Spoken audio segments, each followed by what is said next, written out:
The smell of old gun oil clung to the air inside Camp Liberty's armory. It was a scent that carried memory, the lingering echo of battles fought and forgotten. Colonel John Mercer had been in this room countless times before, yet today the stillness felt heavier. Afternoon light filtered through narrow windows, slicing across rows of weapons with sharp, golden beams. Dust motes floated in the air, turning each beam into a silent column of history. John was knee-deep in inventory, clipboard in hand, methodically counting crates stacked like tombstones. For a man who had commanded soldiers through ambushes and firefights, the quiet work of counting rifles should have felt comforting. Yet something unsettled him. A sound broke the silence, not the clang of a dropped clip or the shuffle of boots, but a steady, deliberate rhythm, metal against cloth, precise and unhurried. He froze. The sound came again, a low scrape, followed by the unmistakable click of a weapon's action being checked. It was not the careless fiddling of a bored private.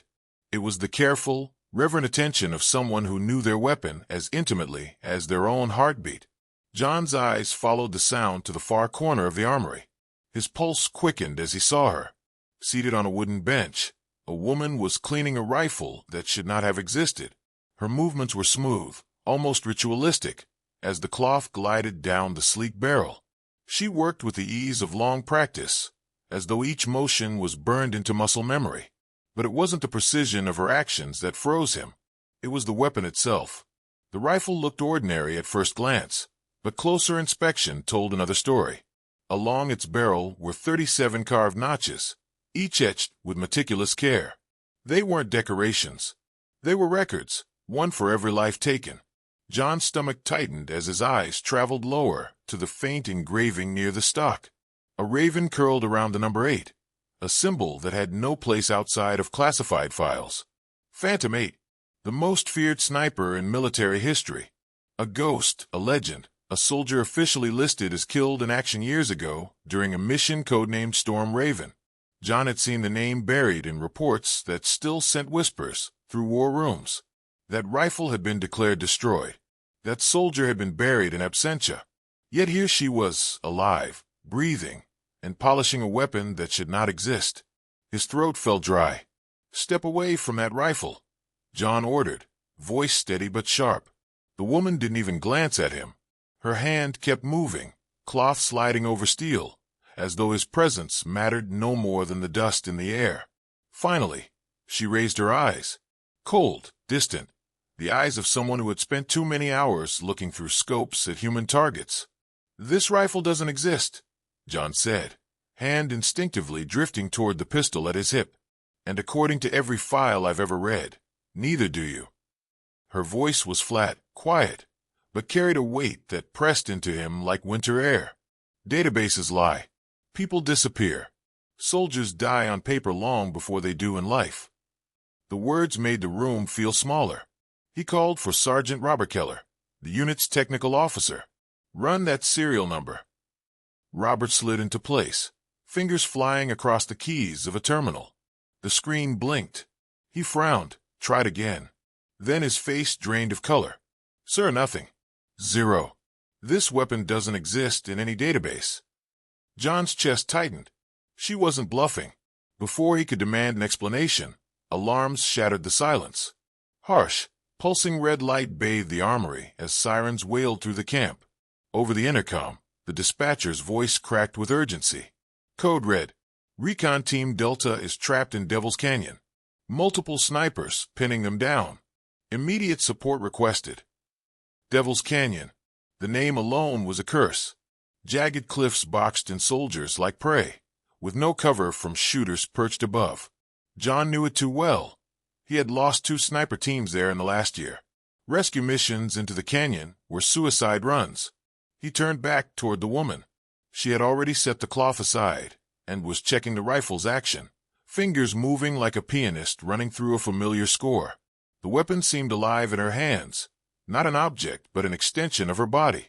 3 years ago, John said quietly, Operation Storm Raven. A SEAL team ambushed, pinned by enemy fire. 12 lives saved by a sniper who was never officially there. 37 confirmed kills. Then gone. vanished before extraction. Her hand stilled on the rifle, if only for a moment. Her silence said more than words. The radio crackled again, this time with panic. Delta team taking heavy fire. Casualties mounting. We won't last 20 minutes. John's heart pounded. He looked at her. The ghost who wasn't supposed to exist. The woman who had been declared dead, but sat alive before him. For years, she had been nothing more than a whispered rumor in classified files. Now she was his only hope. "This isn't an order," he said, holding out the rifle. His voice was firm, yet heavy with the weight of what he was about to unleash. "This is a request. If you're who I believe you are, those soldiers need you." The woman, Emma, stood, taking the weapon without hesitation. Her fingers fit into its grooves, as if the years had never passed. She slung it over her shoulder, movements calm, controlled. "How long until they're overrun?" she asked. 20 minutes, John said. She gave a short nod. "Then we're already behind schedule." Without another word, Emma walked toward the door, swallowed by the chaos of scrambling soldiers and the wail of alarms. Colonel John Mercer exhaled, realizing he had just wagered his career, his command, and perhaps his life on a ghost. Devil's Canyon had earned its name long before war had scarred it. Jagged cliffs rose like the teeth of a colossal beast, their shadows turning the valley floor into a death trap. Wind screamed through narrow crevices, carrying whispers that played tricks on the mind. To walk into that canyon was to step willingly into the crosshairs of unseen hunters. Colonel John Mercer stood outside the command tent, radio pressed against his ear. Every word from Recon Team Delta clawing at his nerves. Gunfire crackled through the channel. Panicked voices layered over the chaos. "They've got us zeroed in. We can't move without losing another man." The team was pinned. He knew what that meant. Every passing minute, another life would be bled into the dirt of Devil's Canyon. Beside him, Emma adjusted the sling on her rifle. She had shed her jacket, rolling her sleeves to the elbow. There was no hesitation in her movements, no tremor of fear. Her eyes were calm, unnervingly calm, as if walking back into the fire was nothing more than muscle memory. John struggled with the weight of his decision. Officially, Emma did not exist. To put her into the field was to gamble not only his command but his future. If she succeeded, lives would be saved. If she failed, he would be held responsible for deploying a ghost armed with a rifle that the government had buried years ago. "Emma," he said, voice low. 3 years ago, you vanished. They said you were gone, written off as another casualty. Why now? Why show up here?" Her gaze flicked toward him briefly before returning to the horizon where the canyon waited. "Because running only works for so long. Eventually the past finds you. Better to face it head on." Her words chilled him, but there was no time to press further. The radio screamed again. "We're running out of ammo. We won't last much longer." John clenched his jaw. "You'll have 20 minutes to turn this around," he said. Emma's reply was a simple nod. Plenty of time. The ride to Devil's Canyon was a blur of dust and engine roar. The convoy jolted over uneven ground, armored wheels chewing through loose shale. Soldiers clung to their rifles, eyes darting to the cliffs looming closer with every turn. No one spoke. The canyon had swallowed too many voices already. Emma sat in silence, her rifle resting across her knees. Her fingers traced the stock with quiet familiarity, like a pianist preparing for a performance. To the untrained eye, she might have looked detached, but John saw something else, focus so sharp it cut through fear. They dismounted a mile out, the vehicles unable to proceed without drawing fire. From here, it was boots and silence. Emma moved at the head, steps sure and deliberate.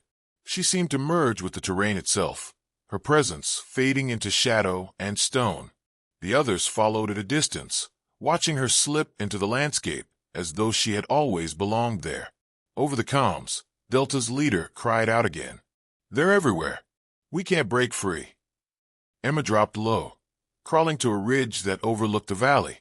She unfolded her bipod, settling the rifle with practiced grace. Through the scope, the chaos sharpened into clarity. Delta team was pinned behind a cluster of rocks far below, their cover laughably inadequate against shooters positioned high on the cliffs. Enemy muzzles flashed from near-invisible perches. Every movement of Delta met with a hail of fire. Emma's breathing slowed. The battlefield was no longer noise and panic. It was geometry, angles, wind, and distance. She adjusted for elevation, compensated for crosswind. The rifle became an extension of her body, her heartbeat syncing with the rhythm of the scope. Her crosshairs found the first sniper, a man shifting slightly to line up his shot. She led the reticle just ahead, squeezed. The shot cracked. 800 meters away, the enemy collapsed silently, his weapon clattering against stone. She didn't wait to confirm. Her scope slid to the next target, another figure frantically scanning for the source of the shot. He never found it. 2 down, she whispered, though no one needed the update. But the third sniper was no fool. A shot whistled past Emma's ear, so close it carved a red line across her cheek. She rolled, stone erupting where her head had been a moment earlier. Her lips pressed into a thin line. The duel had begun. Crawling low, she shifted to a new position. The enemy's scope caught a brief glint of sunlight, betraying him. Her shot was merciless, clean, final. Below, Delta moved at last, using her suppression to push toward safer ground. But new threats emerged. Automatic fire rained from the canyon edges, the enemy desperate to pin the team again. Emma worked her bolt, rhythm unbroken. Acquire fire shift. Each shot cut down another attacker. Keep moving, she barked into comms. I'll clear your path.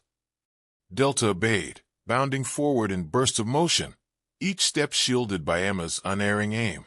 Minutes stretched into an eternity, but one by one the enemy positions fell silent. The last fighter toppled, weapons slipping from lifeless hands. A hush swept through Devil's Canyon, broken only by the ragged breaths of soldiers who had expected to die there. Emma exhaled slowly, lowering her rifle. 37 marks on her barrel had haunted her past. Now another was earned. 38. Delta's commander came over comms, voice shaking with gratitude. We're clear. All accounted for. You've saved us. Emma didn't answer. She simply packed her rifle, movements precise, careful, deliberate. This was no victory dance, no triumph. It was survival, costly, inevitable survival. Colonel John waited at the canyon mouth as the team emerged, battered but alive. His eyes found Emma immediately. A thin cut traced her cheek. Blood dried against the steel of her weapon. She handed the rifle to him, without ceremony. They're safe, she said simply. John's gaze fell on the fresh notch carved into the stock. Number 38. He swallowed hard. This ghost had done in minutes what entire platoons had failed to achieve. For the first time in years, Emma wasn't hiding. She had stepped back into the fight. And John knew, with a chill running through him, that nothing would ever be the same again. The night after Devil's Canyon was unusually quiet. Camp Liberty hummed with the sounds of machinery and voices, but inside the colonel's quarters, silence pressed heavy against the walls. John Mercer sat at his desk. The rescue team's after-action report spread before him. His eyes scanned the words, but his mind wandered back to the scene in the armory. The ghost with the raven-marked rifle, alive when she should have been buried. Emma had saved Delta Team. There was no denying that. Yet her presence was an impossible problem. She was both a miracle and a threat, proof that official records could lie, that the government's carefully crafted narratives were nothing more than shadows on paper. The door opened without a knock. Robert Keller stepped inside, his face drawn. Sir, you asked for updates. John gestured for him to continue. The team's stable. Minor injuries, too critical, but everyone's alive. They're calling it a miracle. Some are saying, well, they're calling her Phantom. John's jaw tightened. Keep that name out of circulation. Do you understand? No legends, no ghost stories. She's a soldier, nothing more. Robert hesitated. Sir, with respect, you saw what she did. No one else could have pulled it off. John dismissed him with a wave, but the words lingered. No one else could have done it. Meanwhile, Emma sat alone in the shadows of the training field, rifle balanced across her knees. The fresh notch in its stock caught the moonlight. 38. Each mark told a story, yet she had never wanted them. They weren't medals or honors. They were burdens carved in steel. She traced the newest line with her thumb. the memory of the canyon still vivid, the panic in the soldiers' voices, the weight of choosing when to pull the trigger, the silence that followed each shot. Killing never got easier, only more familiar. The sound of footsteps broke her reflection. John approached, his figure etched in the pale glow. He stopped a few feet away, watching her in silence for a long moment. "You've been running from this for 3 years," he said finally. Emma didn't look up. "Running is easier than explaining why you're still alive when the world thinks you're dead." John stepped closer. "Why did you let them think that? Why vanish?" She sighed, her eyes fixed on the stars above. "Because ghosts don't have to justify themselves. Ghosts don't have to answer for the choices they made. The living do." Her words hung heavy in the air. John wanted to argue, but he couldn't. He had seen the emptiness in her eyes, the mark of someone who had carried death too long. Days passed. Emma remained on base, moving through the camp like a shadow. Soldiers whispered as she walked by, their gazes filled with a mix of awe and unease. Some swore she wasn't real. Others treated her like a living legend. Emma ignored them all. She didn't want to be a myth. But legends have a way of spreading whether you want them or not. When the next mission briefing came, John's officers gathered in the operations tent. Maps of hostile terrain covered the tables. Pins marked enemy positions, each one a threat to supply lines and patrols. "We need overwatch," one officer said, pointing to a ridge line. "Our last 2 teams couldn't hold it." All eyes turned toward John. The unspoken suggestion was clear. He could feel the weight of their expectation pressing down on him. Emma stepped into the tent uninvited, her presence silencing the room. She studied the maps, then the officers, then John. "You don't need another mission failure," she said quietly. "You need someone who understands how to turn the terrain into a weapon. Let me do it." The officers exchanged uneasy looks. John studied her for a long moment. Finally, he nodded. "You'll have one chance. No mistakes." The next operation was set in the hills beyond the canyon, where enemy sharpshooters had carved paths of death through every convoy. Emma moved with a small support unit, but quickly outpaced them, her boots whispering against the rocky ground. At the ridge, she settled into position, scope sweeping across the valley. The world narrowed to angles, wind, and shadows.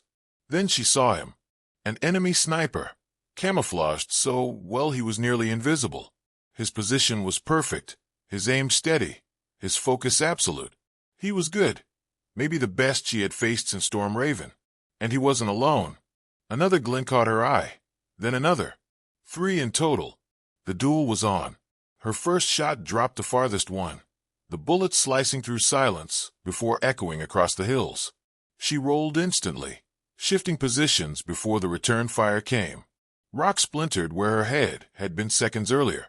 The second sniper fired, his shot so precise it clipped the edge of her rifle.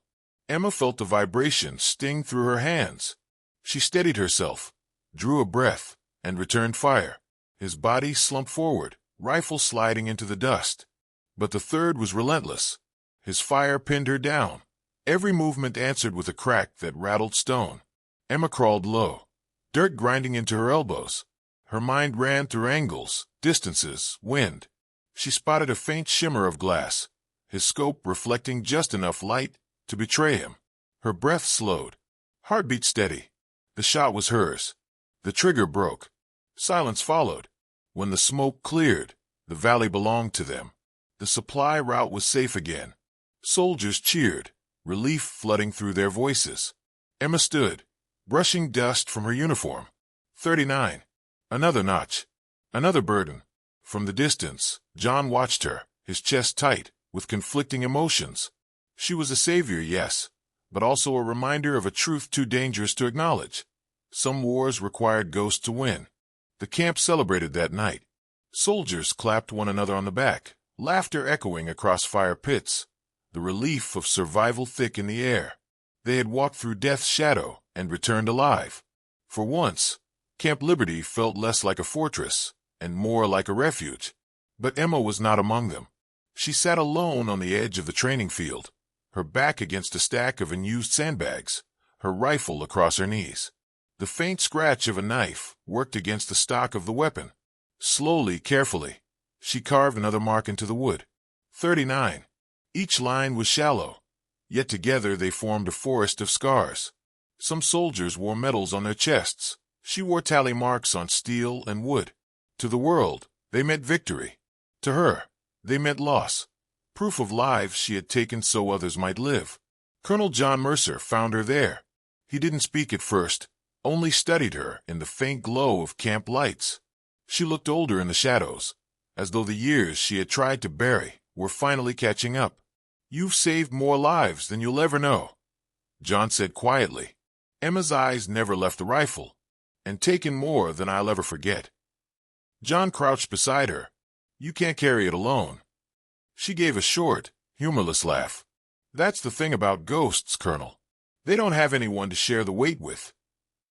The next morning, John stood before his senior staff. The mission reports were clear. Emma's skill had turned the tide again. But so had the questions. How do you explain a soldier officially killed in action walking the base like a shadow come to life? "She's dangerous," one officer insisted. "If word spreads, command will bury us all." Another shook his head. "She's the best asset we've got. You saw what she did in Devil's Canyon. Without her, Delta would be dead." John listened, his expression unreadable. Finally, he spoke. "She isn't an asset. She's a soldier who's given more than anyone should. Treat her like anything less, and you dishonor every life she saved." The room fell silent. No one argued further. Later that week, John found Emma again, this time at the firing range. Rows of targets stretched into the distance. She had set up far beyond regulation distance, the kind of shot only she would even attempt. One by one, the rifles cracked. Each target dropped with mechanical precision. Wind, distance, elevation, none of it seemed to matter. She adjusted without thought, every bullet finding home. When the last target fell, she lowered the rifle, breathing slow and steady. John stepped forward, clapping once. Impressive as ever. Emma's eyes flicked toward him. "You didn't come to watch me shoot." "No," John admitted. "I came to make you an offer." Her brow arched, skeptical. "There's a new precision unit forming. Young soldiers, eager but untested.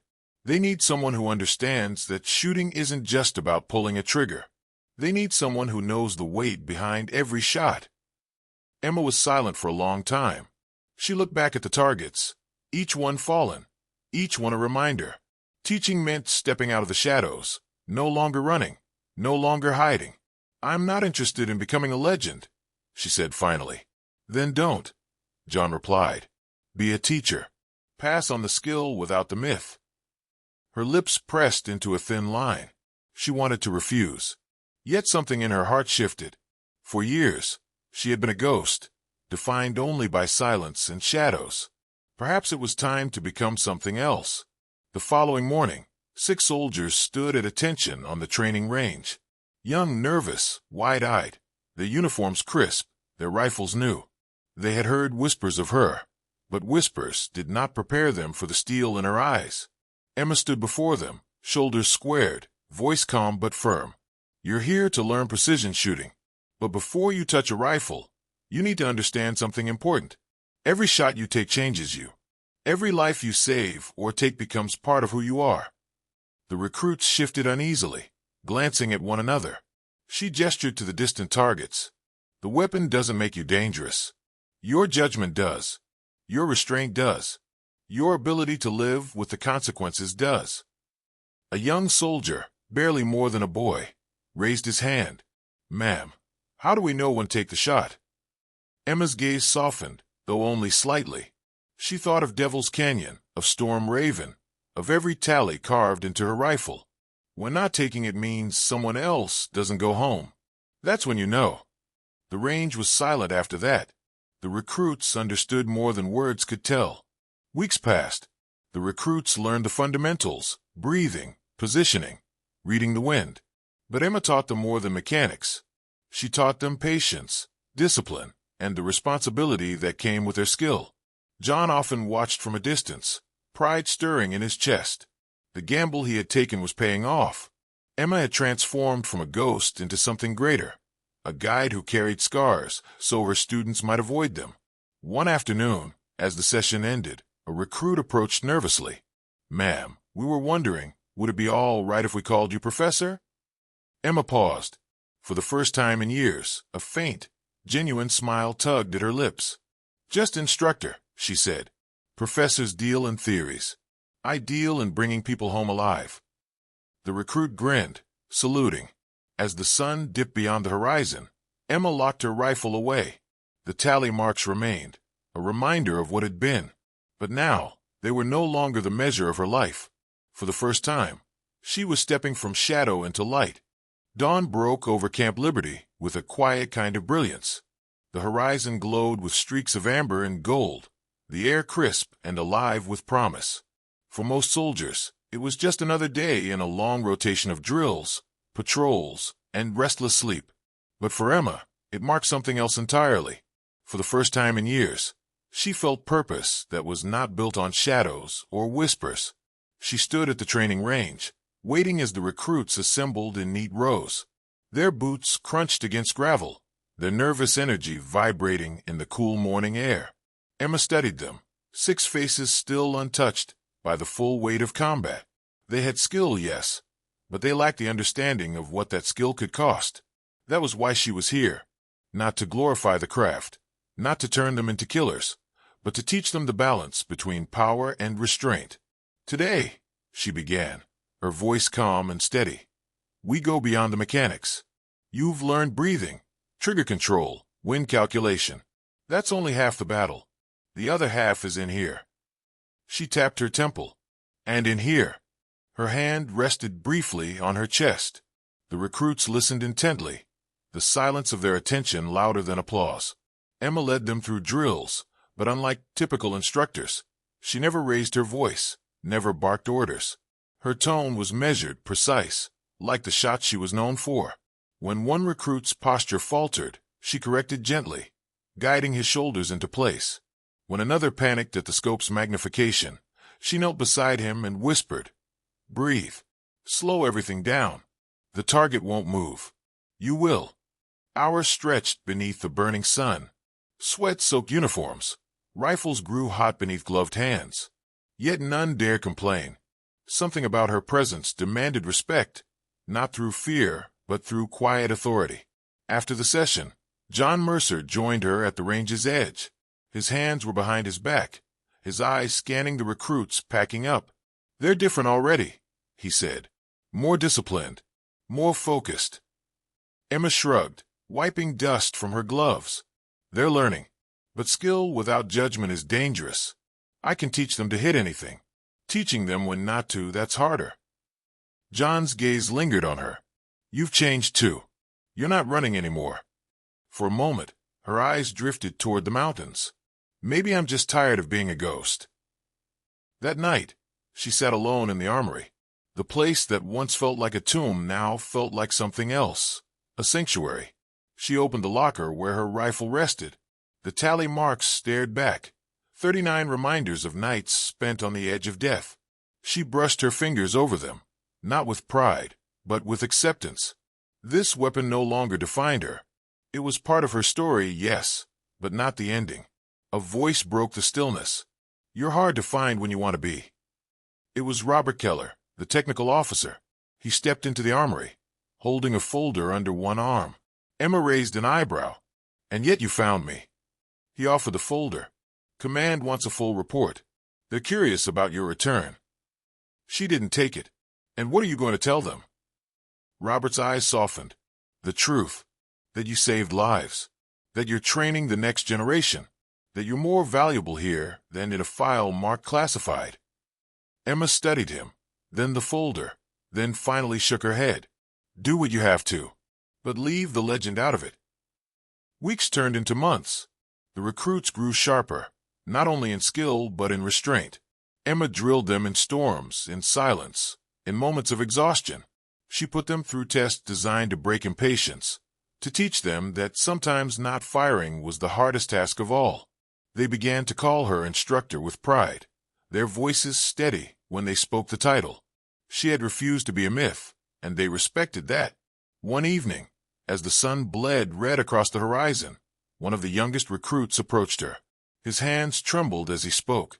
"Ma'am, what happens if I freeze in the field? What if I can't take the shot?" Emma's gaze softened. She crouched so her eyes met his. "Then you breathe. You remember why you're there.